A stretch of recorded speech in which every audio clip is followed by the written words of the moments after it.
the problem is not that there's no love in the diaspora, but I think people are trying to love while they are still healing, still trying to figure life, So what I would say is go heal first, because we have so many wounded people around that they don't even know that they are hurting or even bleeding on others.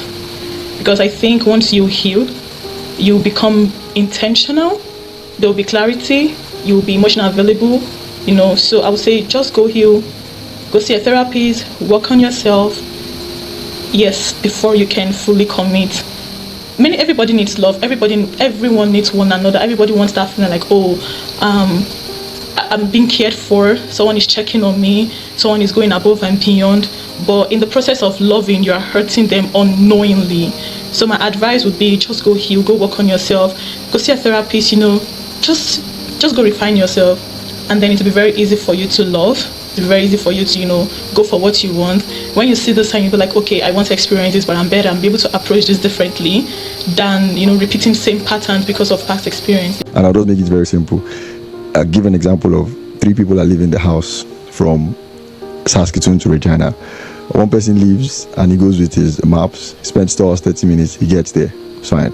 Second person leaves, he decides to stop at 4 other cities before he gets there. It takes 7 hours for a 3 hours journey. Also fine. Third person leaves the house, gets into the car, is like, anywhere Belefi is. Absolutely not. So the only advice I would give is that, and that your compass here has to be Jesus, right? It just has to be at the center, because it's easier. Person A is perfect. Person A is the ideal relationship, right? You find somebody that's going where you're going. You guys have the same, right, footing. You guys go, you get there in time. But person B, you can make it work. That's where in large, like 80% of the dating pool is. So, but there has to be something pulling you back, because again, if the reason for people doing things are not the same, you will just be fighting lost battles. You can be fighting for, if your reason is from that Jesus compass. If the person does not have that Jesus compass, it doesn't matter how many times you get angry about it, he's just not going to see it that way. So person B, you can, as long as you know that, okay, yeah, this might happen, but this is what the compass is, this is where the goal is, everybody can come back together. So you find your own compass. Well, I'm just going to re-echo what Ikechukwu said about finding yourself. I think that's really, really key.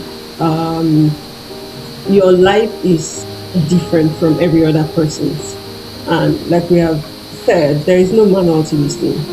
Your story, the way it's going to pan out for you, it's not going to be like somebody else's.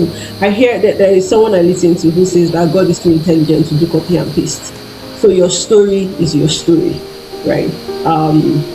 Just come with getting love or getting married here. I think it requires more patience, it requires honesty, it requires intentionality, consistency, communication. So it's not just attraction, it's not just, there's a lot more things that we have to look at, and you have to love yourself enough.